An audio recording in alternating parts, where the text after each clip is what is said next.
Hey guys, and welcome to Spill the Beans. This is episode 1, and I'm here today with Christina. Hey everyone, I'm super excited to be here and ready to spill all the beans. Yes, and thank you so much for having me. You're being so hospitable. Everything is very chill and zen right now. I really appreciate that. And before we begin, you guys can obviously tell by the title that what we're going to be talking about is not suitable for children. So just keep that in mind while you're listening. And I think the first question I have is just, how did you get into the adult industry? So I got into the adult industry whenever I was living in group homes in Lakeland, Florida. Everything kind of led up to me being in group homes because I was living in a very broken and dysfunctional household, and my mom was a drug addict, and she was just gone all the time. Even though she was literally on the couch, she was gone. And so I ran into a detective at the hospital of all places, and he asked me, "Are you Christina Condon? Is this your Instagram handle?" Well, not only was my mom a drug addict, but at the age of 14 and 15, I was posting really inappropriate pictures of myself on Instagram. And, they thought that somebody was taking pictures of me, all of that sort of stuff. So there was a detective watching my page the whole time. He's like, no, don't worry. Nothing's going to happen. You're fine. And then 3 weeks later, I'm getting taken out of my home. Funniest situation. Whenever they came there to get me, they ended up drug testing my mom, and she tested positive for drugs. And then she tried to blame it on me.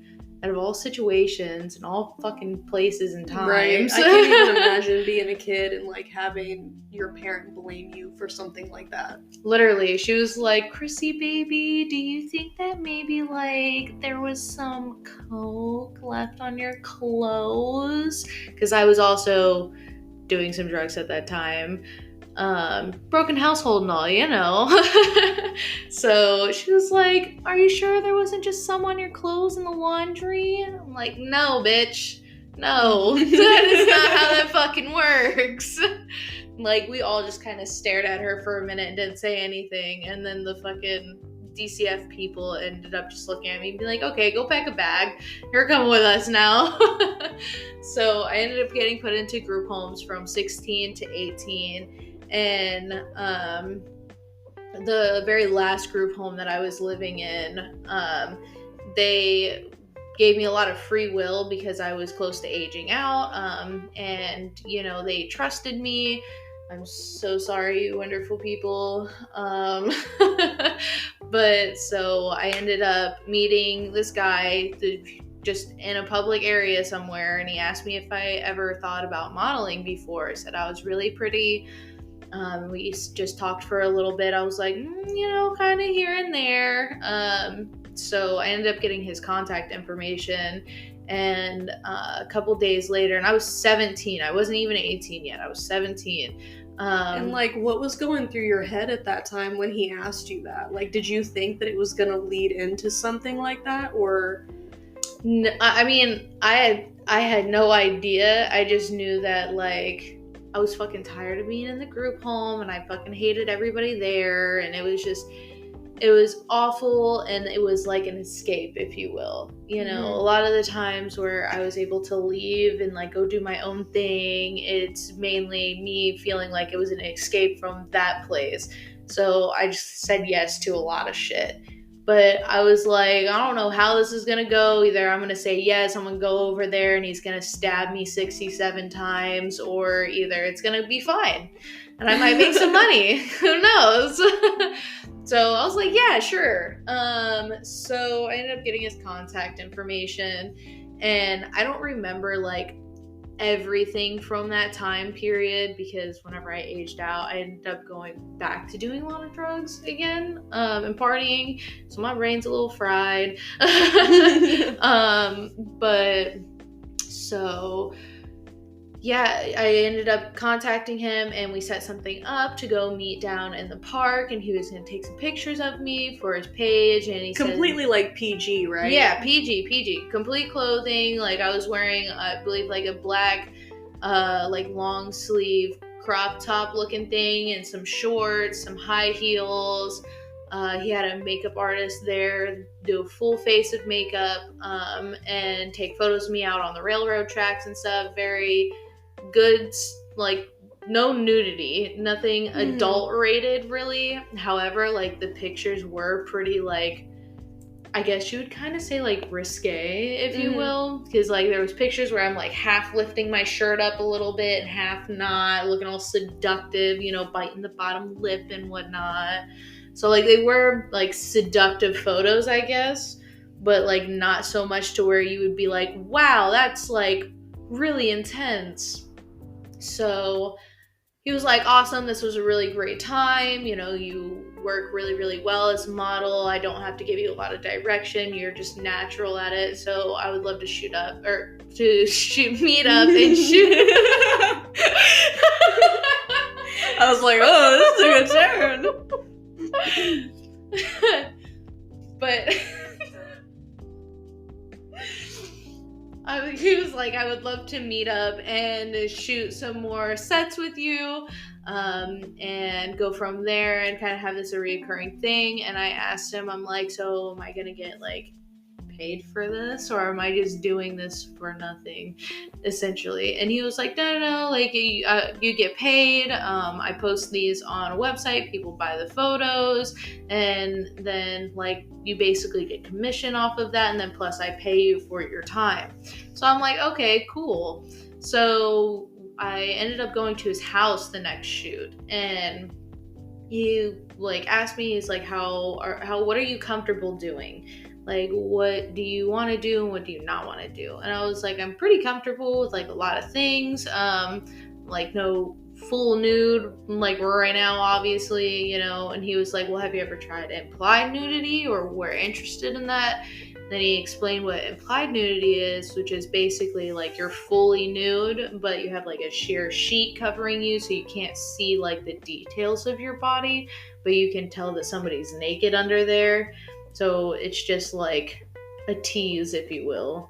Yeah, it's like soft porn. Yeah, there you go. So, I was like, oh, no, you know, and he was like, well, when do you turn 18? And I was like, literally turning 18 next week or something around that time frame. It was just, like, really, really close. So he was just like, well, you know, I know that you're not 18 yet, but, you know, since you're about to be 18, if you want to, we can go ahead and do this. And I was like, sure, let's do it. So I ended up doing some implied nudity shoots, like just laying down on the couch or something. And he took photos of me in, like, my bra and underwear and stuff. Like, seemed pretty fine. Do you overall. think that he, like, do you think that that guy, like, preyed on you in any kind of way? Like, do you think that he knew what your life situation was and kind of knew that he could pull you in? Probably. I have no idea. He was kind of, like, a really weird dude to begin with. Like, he was very stern and wanted things his way, and, like, I don't know, he was just kind of a weird dude. I don't know how else to describe that. It's just, like, that feeling that you got from him. Yeah, that gut kind of like, there's something Yeah. not right about you. Exactly. And I'm a very honest person. Like, I'll tell you how old I am. I'll tell you if I'm living in a group home or not. Like, I don't have anything to hide. And, you know, if anything happens, like, I'm gonna look like the liar because I didn't tell you the truth. So I like to tell the truth. So he knew that I was in group homes and all that sort of stuff. You know, I had a specific schedule that I had to stay by, you know, everything within that. So yeah, now that I think about it, that is kind of weird. Yeah, that's what it sounds like from my end. Yeah. I'm kind of like, that guy probably knew exactly what he was doing. Most definitely. So he's like, you know, you're about to turn 18. Did he want to wait till then? No, he was like, you can go, we can do this now, or we can wait until you're 18. He was like, if you were a month or more away from being 18, then I wouldn't, but since you're literally about to turn 18, like, I don't care. Just don't tell people that you did this whenever you were 17. I was like, okay. Sounds good to me. Seems legit. So he did the implied shoot, and then he was like, wow, these are great. They're selling really, really well on the website. You'll get your paycheck at the end of the week, or, you know, whatever. Well, cash, not paycheck, but you'll get your cash at the end of the week. You know, good to go. So I was like, awesome, sounds good. So then we did another shoot, and this was after I turned 18. So like, it was within that time frame of a week or less. I don't remember the exact time frame, but I had turned 18, had my 18th birthday and stuff, and like the first thing on my mind was, I'm gonna go make some money making some nudes. Yeah, because you were like ready to get out of that situation. Yeah, exactly. And it felt good. You know, like it felt good. Boosted your confidence. Exactly. Like, and I think overall, like, that is one of the biggest things that got me stuck in the adult industry for as long as I have been in it, because like, it just makes you feel good in a sense of like, you know that no matter what you look like, there's gonna be like 10,000 people out there that are ready to like fucking eat it all up, every inch of you, you know. And it's feels good to feel like, you know, you're like valued by other people, you know, as well as the people in your circle. But there's also like a nice feeling, like knowing that there's other people out there that see you and recognize you and think you're beautiful or attractive or sweet and nice, you know, like all of these different things. And that's everything that I got from being in the adult industry. I got off topic there. It's okay. It's totally fine.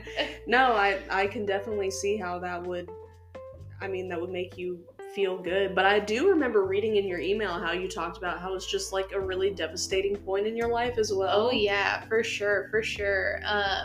You know, whenever I was shooting with the guy from Lakeland and stuff, and I actually officially did the nude shoots, and from that point, I want to say like that was probably the very first moment where, yes, it is exciting and it's fun and it's different, but you also like kind of get this gut feeling like, damn, I'm out here letting people take naked pictures of me for some money.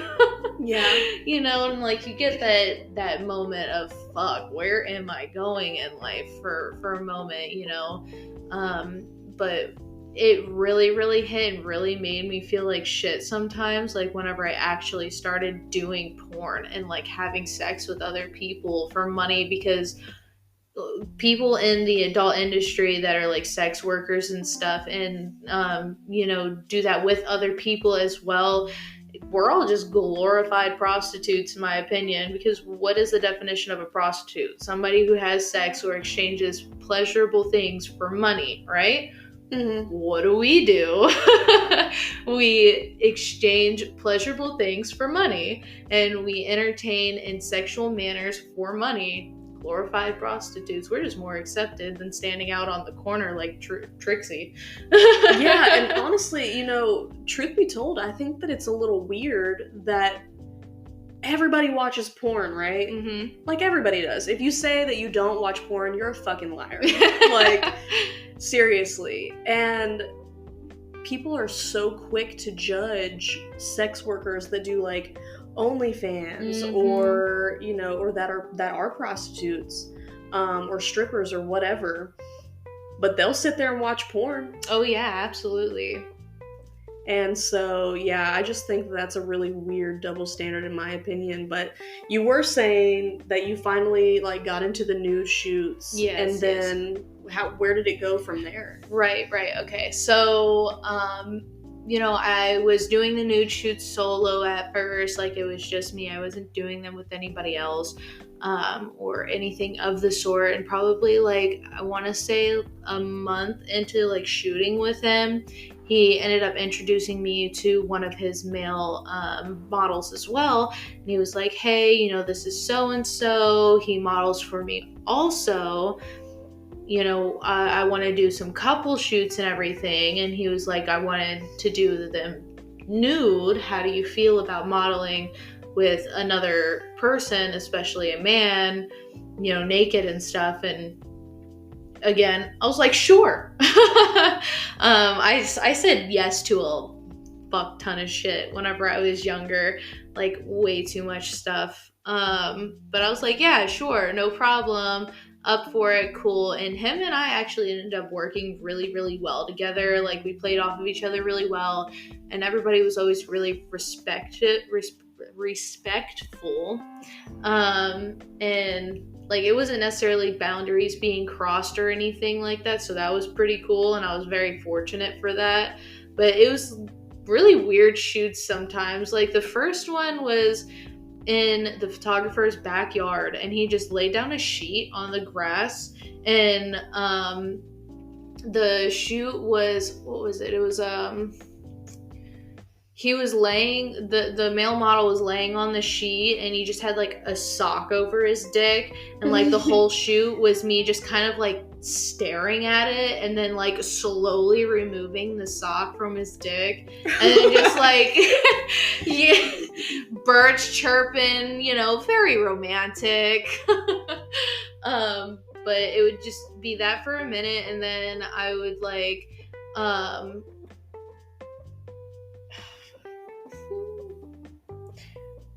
but I would then, like, I think it was just, I would lay next to him, like just straight plank right next to him, and then have like my like hand actually on his like chest. like plank. Not like plank like on my fucking hands, but like I would just be laying down on my back next to him, just like stiff as a fucking board, no movement or anything like that. And it was just really weird. I was like, how do people fucking like this shit? I don't understand. But that ended up being like a pretty funny shoot, or fun shoot.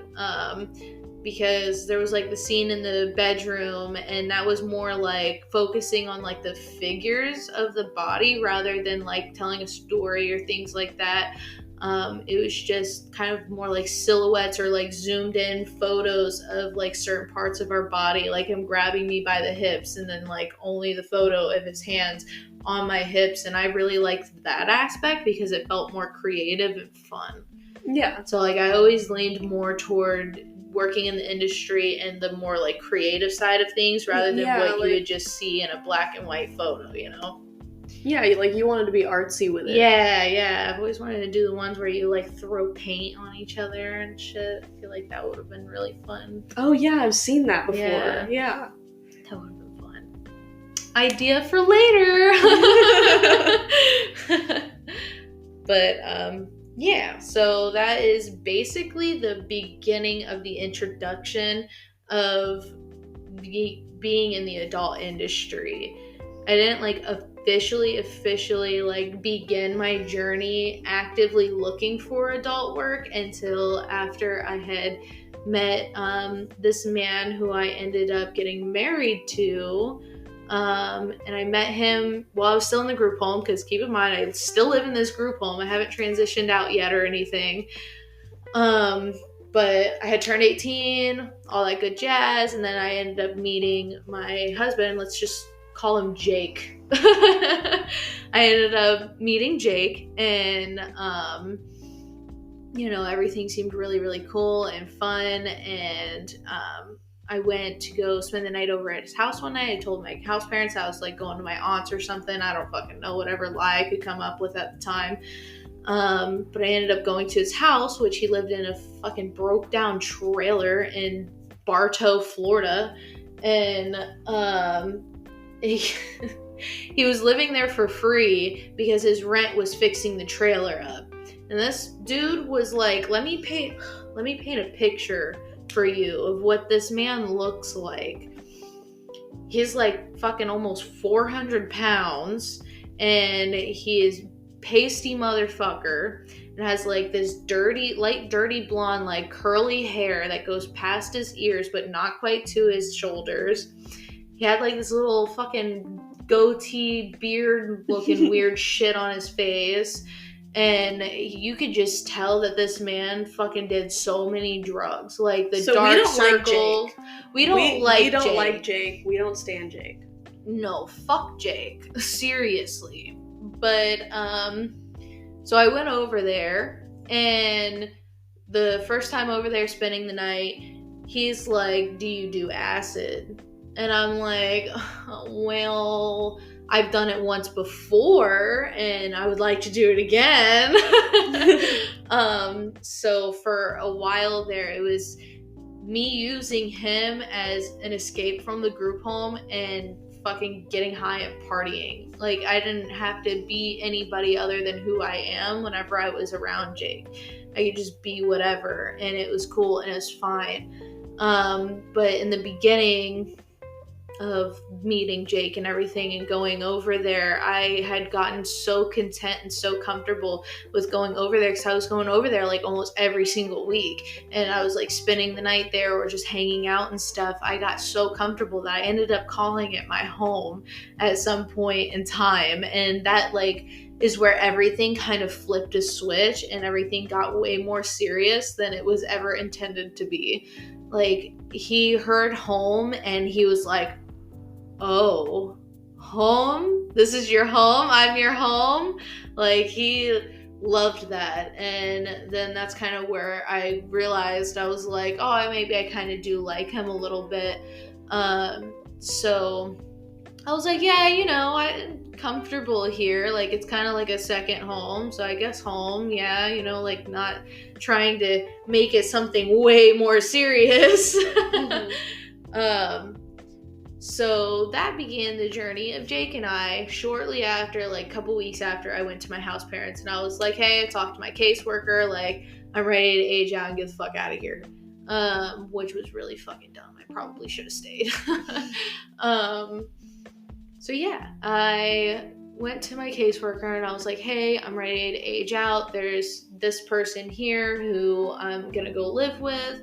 You know, they are approved. They already went through the hoops and stuff and talked to who they needed to talk to be approved.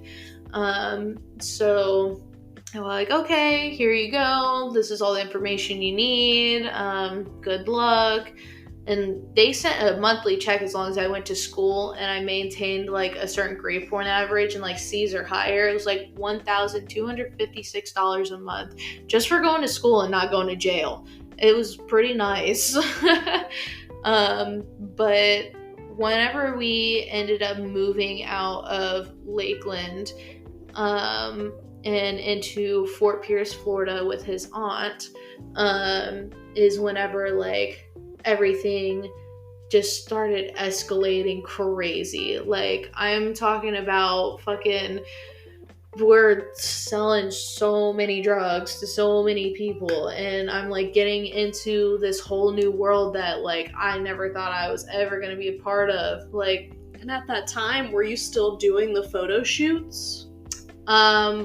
Actually, I took a pause from that for a couple weeks until we got to Fort Pierce, and then that's whenever we were actively looking on Craigslist for modeling gigs for me.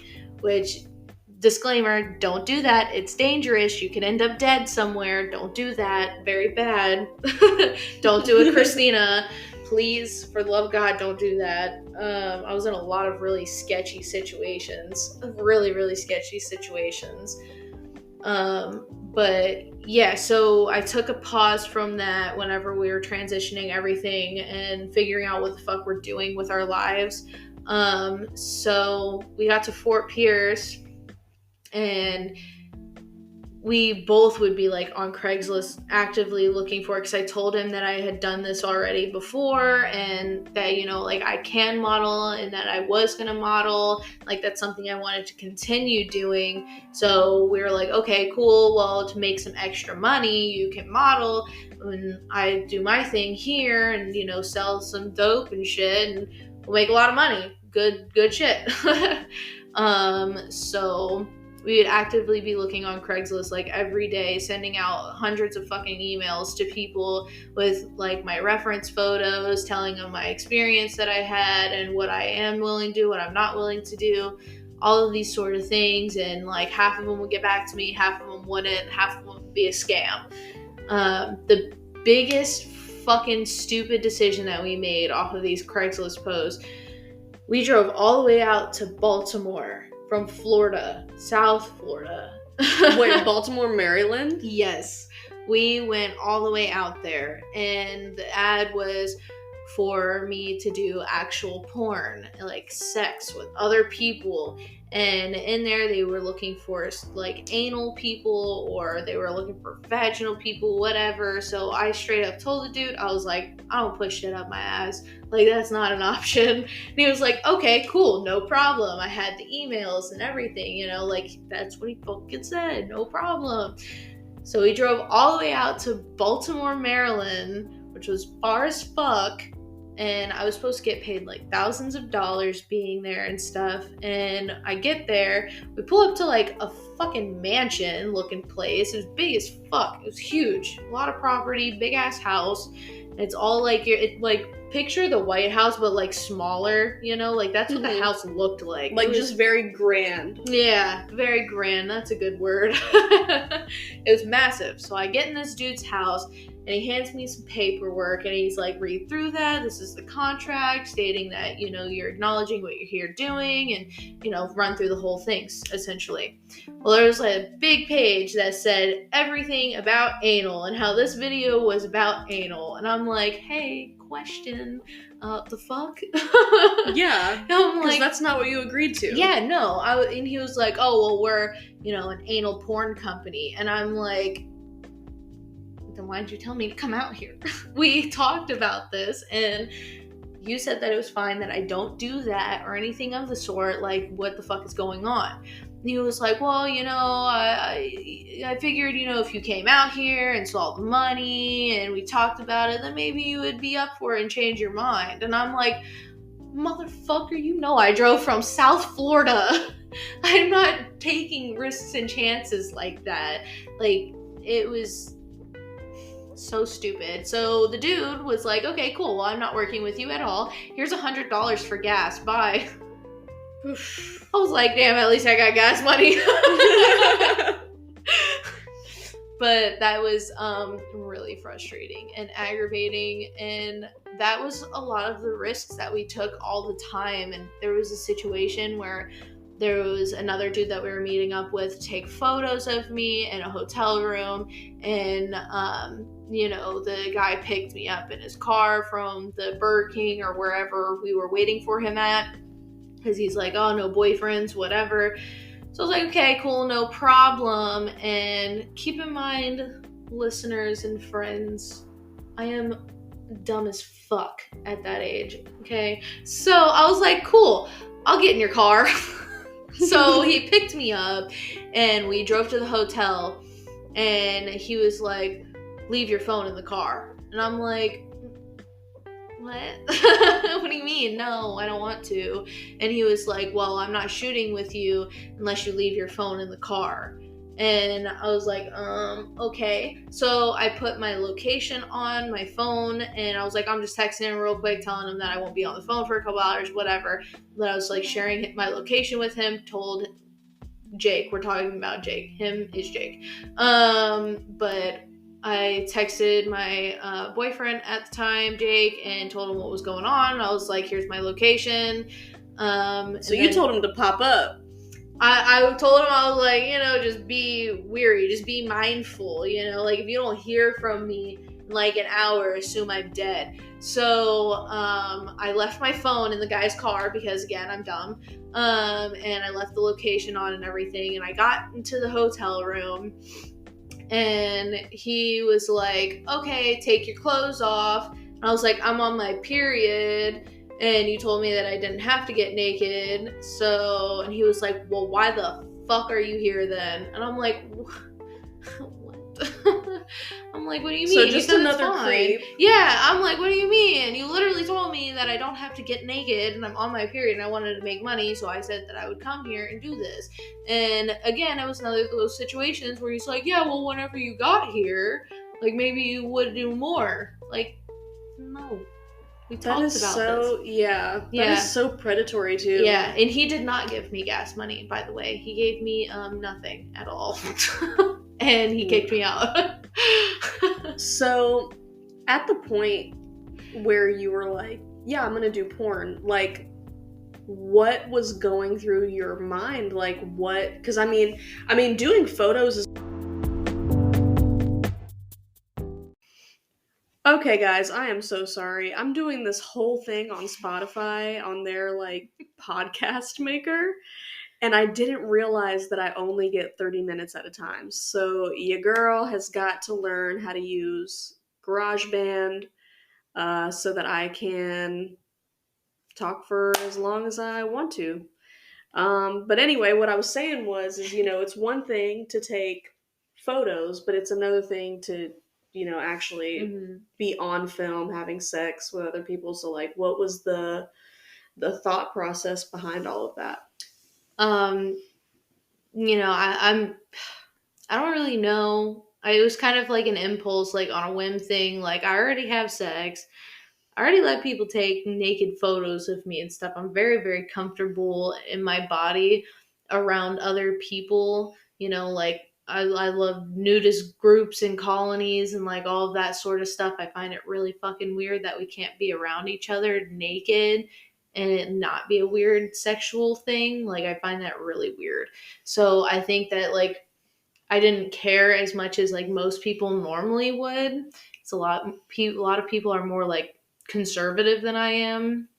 So I don't know. I kind of just looked at it as like a job, like another job. Like, I didn't really look at it as like a pleasure thing or like, oh yeah, I get to have so much sex all the time. Like, I just kind of looked at it as a job and I was like, okay, sure, I'll try it. And if I don't like it, then I won't do it. But if I don't have an issue with it, then I'm fucking banking.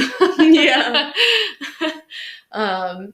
Because I had a lot of things that sold me, right? Because I was petite, I was small, freshly 18, so I also had that barely legal look. Like, I had a lot of opportunities to make a lot of money. And that's kind of like how I looked at it, and I really enjoyed the modeling aspect of it. And I knew eventually at some point that it was probably going to lead up to that, most likely. So I was just like, sure, fuck it, whatever, let's go, let's run it. And I guess it's kind of what like offset that, or that like stepped my foot further into that whole world of things. So yeah, Baltimore sucked. The hotel dude sucked. And you kind of get a lot of those whenever you do risky ass shit like we were doing it all on the Craigslist stuff. And surprised that I'm not dead in a ditch somewhere. So that's cool that I'm alive. Yeah, definitely. Like, you did some risky ass shit. Yeah, and like I said, it's not just like, oh, let me go down the street to Joe Blow's house. It's let me go out to fucking states away. Drove hours on end just trusting anybody and everybody and thinking I'm gonna be fine and that gone girl isn't gonna happen to me, so a lot of risky shit there. But a lot of the stuff that we went through in the Craigslist search was pretty juvenile, I would say. Just like nude photos and lingerie photos, that sort of stuff, but nothing ever too intense or extreme. But there is a funny moment where this one guy had me dress up like a unicorn. What? Yeah, it was some dude out in Tampa, and I had already been doing this for like almost a year now, and he was like, oh, I love your photos. I think you would be perfect for the style that I shoot in and things that I do. Can you come by? This is how much I'll pay you. I'm like, okay, cool. Sounds good. So I drive out to Tampa and he has like these select outfits put out. And one of them is like a unicorn outfit. So it's like a multicolored tutu, like pinks and yellows and pastel purples, and a little unicorn headband and a little like white crop top, like halter top type looking thing. And that was it. I looked fucking hilarious. It was the funniest thing in the world, and he had me like swallow ice in this outfit, and we sat on a very weird, or I sat on a very weird black chair that was like, I don't know, kind of looked like a camel's back. Oh, okay. It just had so many bumps. I didn't know what to do with it. But yeah, he had me in a unicorn outfit, and that was probably one of the funnier outfits I've worn in my career, for sure. What do you think is I guess the best shoot that you ever had? Like a shoot where you felt completely comfortable, you felt kind of in your element. I would probably say it's hard to pinpoint one exact shoot. So after many searches on the wonderful Craigslist, I eventually came upon an ad for a company called Club New City, and they were out in Spring Hill, Florida, and it was a father and son duo. That is so weird. It was the weirdest fucking thing ever at first. But I mean, I can't shit on them entirely because they were really fucking awesome people. And it was weird but cool. It's weird to say that it was cool, but it was. And, you know, we all smoked together and hung out, and, you know, we drank together, you know, like we were all very close with each other almost instantly. Like it felt natural. So it's almost like every single shoot that I've done with Club New City are all really great shoots in my opinion. As far as like being comfortable and like in my element, you know, like all that sort of stuff, because I was already so close with them.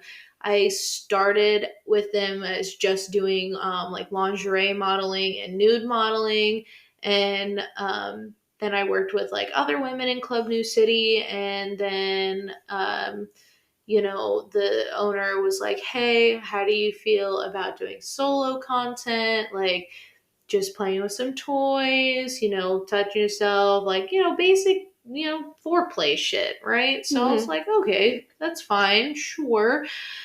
So I started doing like the solo videos there, and let me tell you, I fucking loved going over there because they had such a nice house. It was a beautiful house, and their shower, oh my god, their shower was so fucking nice. It was like one of those waterfall showers. Oh, yeah, oh my god. and like it was all like temperature controlled and stuff. Like you could read how Nice. hot or cold it is, and then he also had the detachable, the hose you can move around. But he had one of those too, and oh my god, I just loved it every time. I just was like, okay, I'm here, I'm gonna go take a shower now. But overall, like my entire time with Club New City was probably my most comfortable that I've been in my career of, you know, working in the adult industry. The only thing that was just so uncomfortable is I have a tilted uterus. So sex is actually really painful for me. And that was the main struggle throughout all of this. The entire time was just all the sex with a fucking uterus that is screaming and telling them no. Oh because my it was God. painful. And like if you were too fucking girthy or too fucking large, then like it hurt so bad. I felt like somebody was beating the shit out of my insides. So that and not in the good way. I know some people like that, but you know, not me. So like, I mean, if it caused you so much pain, like why go through with it? I mean, if that were me, I would have been like, look, dude, you're a little too big for me. Like, I can't. Yeah, so there wasn't options to choose from. There was one guy that we worked with, and that was it. And like that was him, that was it. And if I'm being honest, the money, like if I was smart, I could probably buy 5 houses right now and still be fine. I made a lot of fucking money. I made a lot of money. But I have nothing to show for it because I was doing drugs and going to music festivals and then using that money to also buy more drugs to sell drugs. And then my Jake at the time was just taking all of that money and just doing whatever with it, and we were spending it, and we were always just really stupid with it. So I have literally nothing to show for.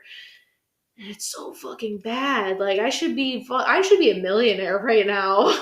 I've made so You much made money. hella money. I made so much money, and it's because I didn't have much limitations. Like everybody always asks me, they're like, "How do you make the most money? How do you do this? How do you do that?" Like, and I always tell them, I'm like, honestly, the more shit you're willing to do, the more money you'll make. The more bizarre shit that you're willing to do, even more fucking money you're willing to make. If you're willing to show your face, if you don't care that you have tattoos, if you'll shove like 10 fucking dildos up your asshole and scream that you love chicken, like you'll make so much fucking money. So much money. But I don't like anything up my ass, and I don't like fucking getting the shit beat out of me with whips and stuff all the time. It used to, but not anymore. So I made really good money, but also set boundaries for myself. And that was like the key in everything. That's how I didn't necessarily like lose myself whenever I was in the adult industries, because I still kept those boundaries and put my foot down whenever it needed to be. So I had a lot of control, and not at the same time, because I was a very money hungry person and very money driven. Like if I saw bands, I'm going for it.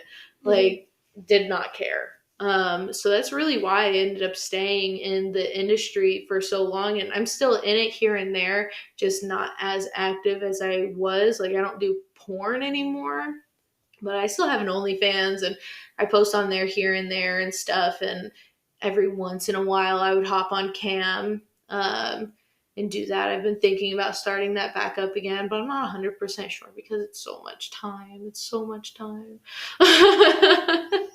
It is so much time. So, did you ever see anyone else lose themselves in it? And like, what does that mean to you? Like, how do you define losing yourself in the industry?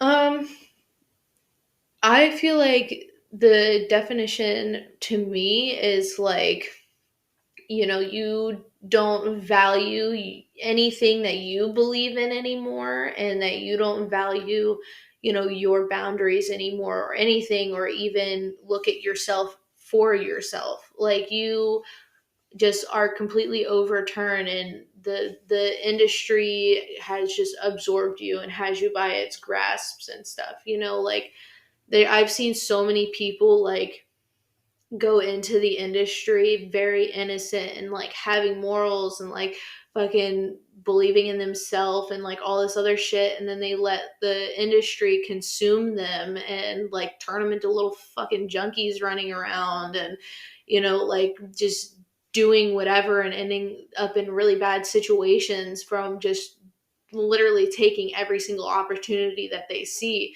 rather than having a boundary for themselves and still like being confident in who they are and not feeling like they constantly have to change who they are to fit the paycheck. That's what I feel like I define as losing yourself in the industry, is you just don't give a fuck anymore about yourself or what you believe in. Yeah, that makes sense. Yeah. I can't like pinpoint exactly everybody, just because I have seen a lot of people come and go for sure. I'm still friends with like a good amount of them actually. One of them I'm really, really close with. She came to my 21st birthday whenever I rented a house out in Ocala, Florida. That was a really fun time. She's super amazing. I love her. She cams and I hop on her cam every once in a while. I'll be like, hey, it's Davina. Oh yeah, my stage name was Davina. Forgot to mention that a while ago. So after you worked with that initial company, did you go to another one or? Yeah, so I didn't, so Club New City was actually my very last job that I actually did with, doing porn and stuff. But in between that time, I worked with a couple different people doing a couple different things, but the biggest one and the most well-known one is I worked for Girls Do Porn, based out in San Diego, California. And I ended up meeting them because somebody had sent them my email or something along the lines of that. I honestly have no fucking idea how they found me, but they found me. And they sent me an email and they were like, hey, you know, we love your pictures. We love how you look. You know, we know that you have history in this. You know, we're offering you $7,000 to fly you out to California, and you have to do a boy-girl shoot, and you'll go home. Like, we'll pay for your accommodation. We'll pay for your flight. We'll pay for your food. You just come here, get fucked, and leave, basically. So I was like, okay, cool. Sounds good to me. Don't know how you found me, but sounds good to me. So I ended up staying at a place called the Kunakaya Resort out in San Diego, California. Fucking beautiful. 110% highly recommend anybody and everybody to go visit that place. I don't know how expensive it is because I didn't pay for it. But, you know, it looked like it was a very expensive place. It was really, really nice. But I wasn't really allowed to leave there. He said I could, but town was like far as fuck. So if I wanted to make that drive, then I could. Well, not make that drive, but get like a taxi or Uber or whatever. So I get there and I'm signing the paperwork and everything. The paperwork says $3,000 or $3,500, something like that. I'm like, yo, what is this? And I'm like, I was told that I was making $7,000 coming out here, and this only says $3,000, $3,500. Like, what the fuck is going on? Well, the cameraman ended up explaining to me that the producer of the whole fucking thing just didn't like how my ass looked anymore, and because of the fact that the male talent was late to the shoot, that I'm the one who got this pay cut now because he didn't like how my ass was shaped, and because the fucking male talent was late. So I got a pay cut. Crazy. Yeah, and he's seen like my full body because I had to send like submission photos and stuff like that. So like he's seen me in my raw form, no fucking filters or anything like that, and he approved me. But suddenly whenever I get there, now it's not the same number. That shit didn't fucking add up. But I was already there, and I'm not going to walk away with no money. So I was like, okay. So I signed everything anyway. And finally, the male talent gets there, and I've never seen a bigger dick in my life. That shit was fucking massive, and I was scared. That shit was, you know, the footlongs at Subway. Like summer sausage, like we're talking summer sausage. We're talking fucking girthy as shit. $5 footlong. Like we're talking big. We're big. Okay, he's huge, and I was looking at that like, oh no. So that was terrifying. But it was like very. It was so weird because in the beginning, whenever the film first started, I'm getting ready in the bathroom and I just see the cameraman like come in there and he's like, okay, so we kind of do like this pre-film, talk about how you're feeling, you know, what's going through your head, you know, are you excited? So are you nervous? Doing like a storyline. A whole fucking thing. It was a whole thing. And I'm in there and I'm getting ready and everything and I'm just like, oh yeah, never done this before, super innocent, so nervous, you know, putting on a show for them and stuff. And then whenever that part is over, then I sit on the bed in a dress and tell them who I am, you know, hobbies, you know, like that sort of stuff. But I don't say my actual name. I think I said Davina or something, or I don't even know if they really used name. I don't remember that part. But they were just basically like, talk about yourself, essentially. Short little tiny intro. And then from that, it went into like your traditional like blowjob video type thing. I had to get all my tattoos covered. I didn't have a shit ton at that time like I do now, but before I had like a couple tattoos, but they had to cover all my tattoos because they liked that very like innocent girl next door look. And that looked really fucking weird on me after having tattoos for so long. It was like the makeover stories on Snapchat, like the transformation ones that cover you up and everything. That was kind of cool. But we had to stop so many times to adjust my makeup because it just kept on falling off and getting smudged everywhere. But it went from like a blowjob video, traditional blowjob video, to like missionary and then cowgirl and then reverse cowgirl, that sort of stuff. But it felt like it took 10 million years because we had to stop so many times to reapply the makeup and adjust things. And you can visibly see I was in so much pain.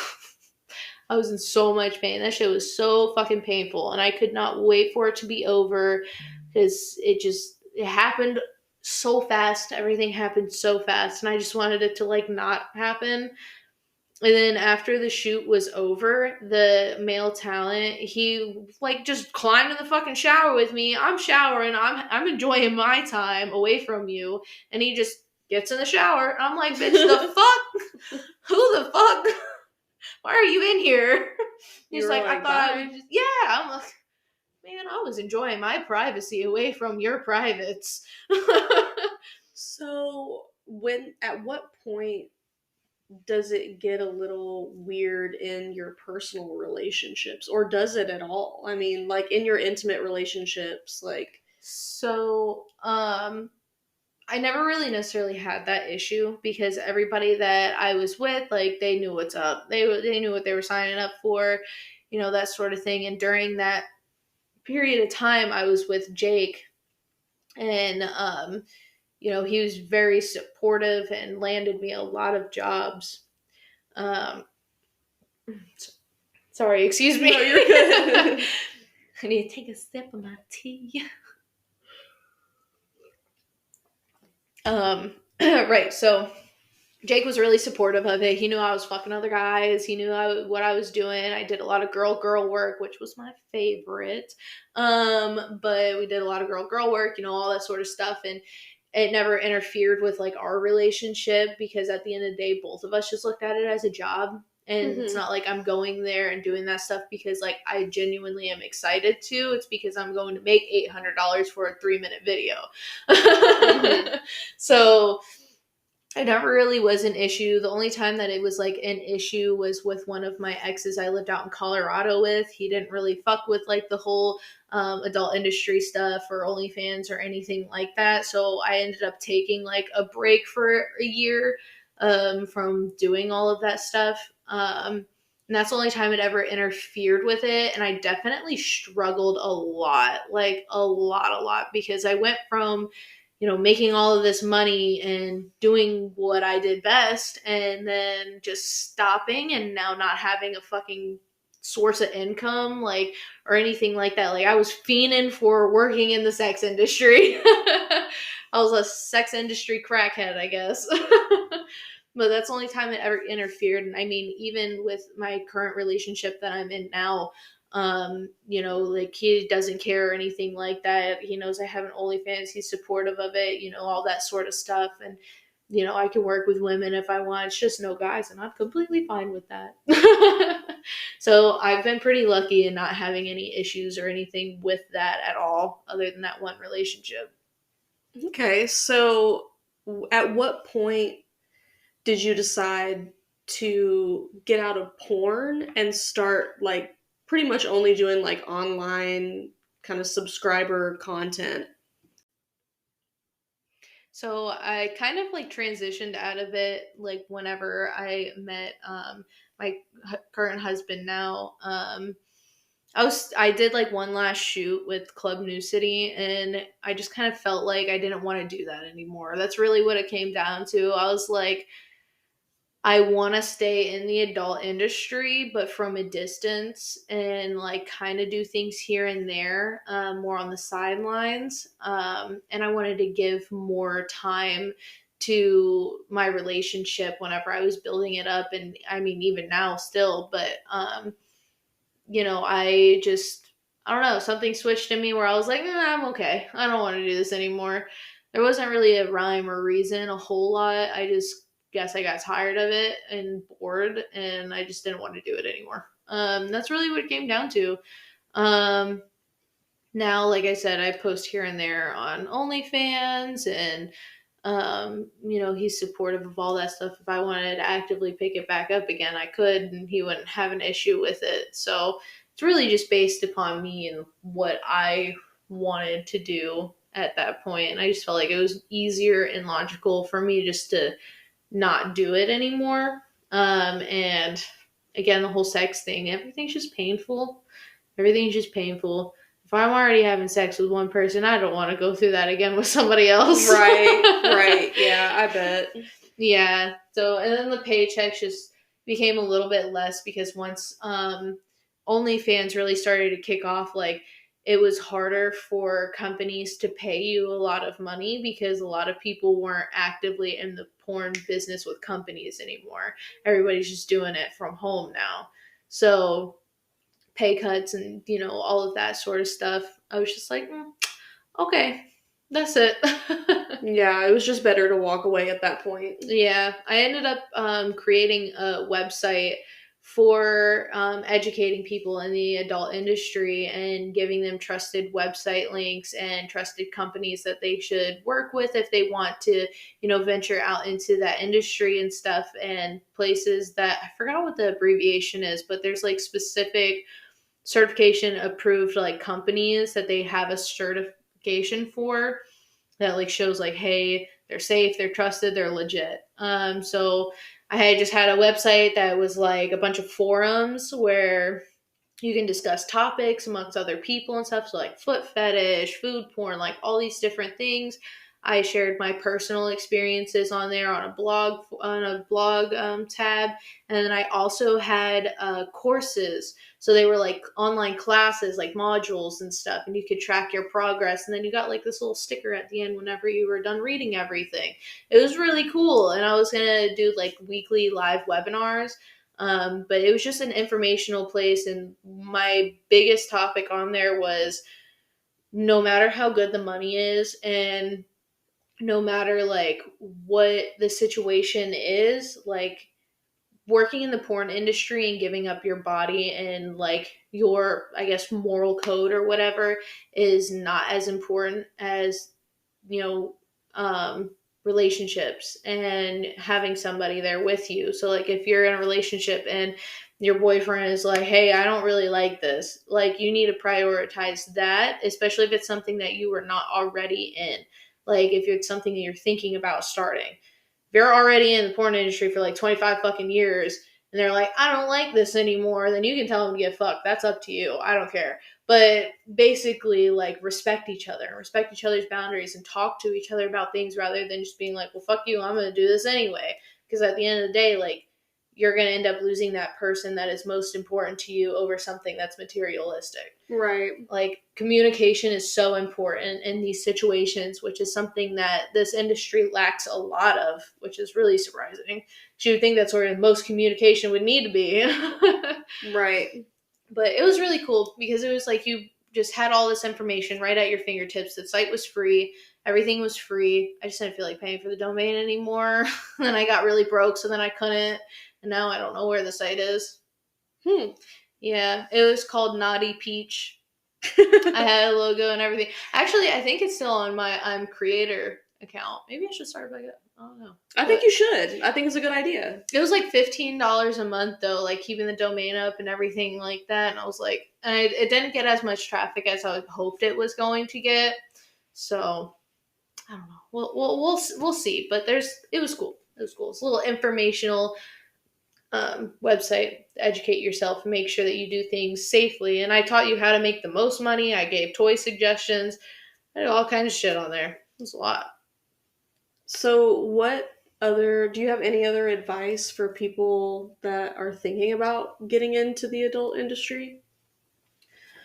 The biggest thing would probably just be like, don't trust everybody, and make sure that like you do research. Don't just jump into it thinking that like you're immediately going to make money and that everybody is safe. Like, that's not the case. It takes a lot of time to make a lot of money sometimes, especially if you don't know what the fuck you're doing and you're doing it by yourself.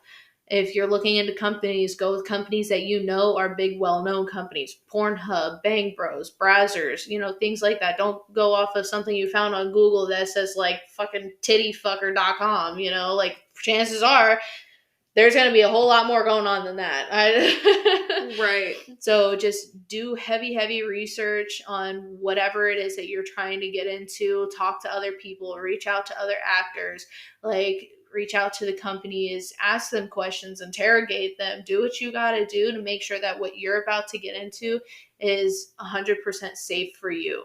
And, back to losing yourself, just make sure that you have that grasp and don't get blinded by the money like I was. Don't just give yourself up all the time doing things that you don't want to do just because it's a nice paycheck. At the end of the day, you still have to go home with yourself. You got to think about that. You're not going to look at yourself the same as you did before. And granted, sometimes these are not the case. Sometimes people just have a fabulous experience, in and out and don't have any issues and don't have any negative feelings and nothing bad happens. And that's fantastic. And I'm happy for them. But unfortunately, this is a, high sex trafficking industry. This is a high, don't ever get found again industry, if you just trust anybody and everybody. And for the love of God, don't go searching for it on Craigslist. Don't do that. Yeah, no Craigslist. No Craigslist. No Craigslist. Please don't. And just be honest. Be honest with yourself, whoever you're working with. If you're going alone somewhere, tell 6 people where the fuck you're going. Because the last thing you want to happen is for something to happen. So I would say that's probably my advice, is just a lot of research, trust yourself, trust your instincts, and don't trust anybody. Trust nobody but yourself. Literally, yeah. Really. All right, well, I think that is gonna wrap up this episode. Thank you so much for coming on the show. Yes, I'm very happy that I was able to do this and spill all of my juicy beans for you guys. And guys, to everybody that's listening, thank you so much. If you have any suggestions, make sure to email them in to spillthebeans.podcast1@gmail.com. Bye.